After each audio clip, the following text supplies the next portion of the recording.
Hello, everybody. Almost to the end of the week. It's Thursday, um, April 29th.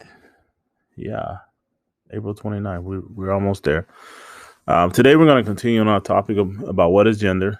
Um, and the title of our assignment today is Act Like a, and the question it proposes is, what do feminine and masculine look like?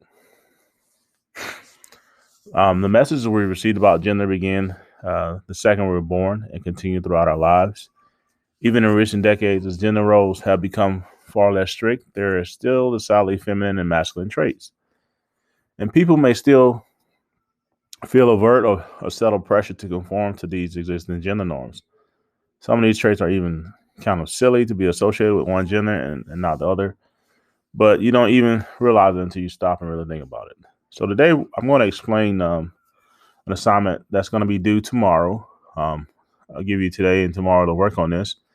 Um, this first page that you're looking at, there are a bunch of questions. Now, you're not going to have to write anything on this page, but let's start with the part one, the brainstorm. This assignment was something that you could do on paper. However, we're doing it online. So I'm going to go through some things and modify some of the directions. So if you notice on part one, it says on accompanying sheets, jot down traits that society typically associates with each gender. Use these questions to get your brainstorming going. And I'm going to show you those sheets here in a minute. But I want you to ask yourself the few questions that are in this section. And now I'm just going to read one, but I'm not going to read through all of them. But I just want to kind of give you the idea. So what are traits that are very traditionally connected to that gender, even if there are less or so now? So it's talking about a gender and what traits are associated with it. For example, for a man, they're supposed to be strong, confident, etc.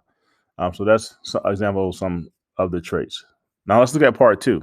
If you notice, it says cut out all the traits implied on a gender continuum line and discuss the questions below. And I'm gonna show you the cutouts, but we're not cutting anything. But I'm gonna show you where you're gonna type in your responses also here in a second. So again, what traits does society reserve for only one gender? If someone of the other gender did them, how taboo would that be? What would happen? So these are all, again, some questions to kind of get you thinking and reflecting. If you want to at home, you can take some notes, which will help you as we get to the part that you're going to do. Part three. One of the defining aspects of teenagehood as a stage of life is the opportunity to discover and confidently grow into the person you want to be. We're lucky to live in a time and a place that is increasingly accepting all sorts of unique blends of individuals. It says pick 10 traits, but what we're going to do, we're going to do seven traits. And I'm going to show you that again here in a second. We're going to only do 7. So remember that number 7. Don't do 10. I know it's asking you to do 10. We're going to do 7. Pick 7 traits regardless of the paper's color. You're not going to have any colored paper from the continuing line to use in creating an identity board, which is what we're going to do. We're going to do an identity board that describes you, regardless of socially constructed gender norms, and you're going to use these questions to guide you. All right. And the questions are: what unique blend of human are you? What 10 traits best fits the sentence stems? Is there a trait that wasn't in the collection that you now thought of? What positive message can you send about embodying various traits, regardless of their common gender associations on this continuum line? So here we go. This part is basically a survey, okay? You're going to go through the questions. I'm not going to read them. You're going to go through the questions. You're going to type your answers. You're going to type your responses. I want you to really dive into this page and think carefully about your responses, okay? That's why I'm giving you guys 2 class periods to complete this assignment, okay?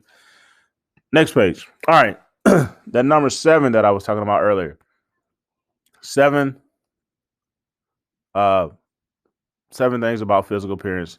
If you're a man, you do man. If you're a woman, a girl, boy, you're going to do your sex, your gender. So the physical appearance. What are 7 things that describe the physical appearance of you or the male or you or the female? Okay. Only 7. You're going to type 7 things here. Communication and language. Okay. What are some things that when it comes to language and communicate? How do you communicate? Are you an extrovert, extrovert? Are you loud? You're quiet? Your language, your accent, dialogue, etc. Behavior and mannerisms. Okay, do you talk with your hands? Do you um, confidently look someone in the eye or look away, or just the confidence in the behavior and mannerisms of a male or a female? Interests and hobbies. We know, one of the main things about males is sports. Football, basketball. Women, shopping, fashion, etc. So, personality adjectives. Just think about 7 adjectives that describe personality. Okay. All right, here we go. Feminine and masculine. Again, the guys will do the masculine part of this, and the females will do the feminine part of this. So, what are you going to type here? Various traits you associate with being feminine, or various traits that you associate with being masculine.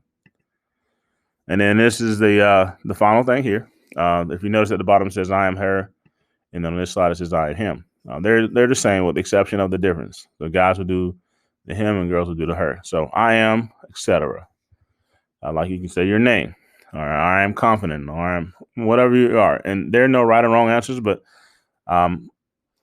at this point you should feel confident enough to answer the questions and use this as a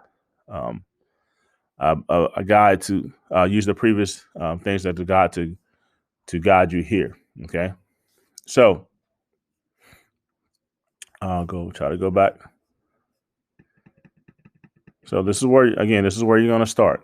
Okay, make sure you go through each section of the brainstorm part, even though you're not writing anything, or you're not writing anything on here. But I would, if I were you, I would take notes. I would, carefully think about the different questions and go through these. That way, you're able to not only answer this section, but to give me your 5 traits, things for each section.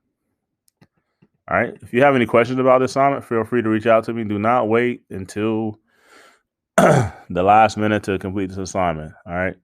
I'm treating this as a project grade, and it's going to be due to on Friday. Again, you're going to have 2 days to complete this.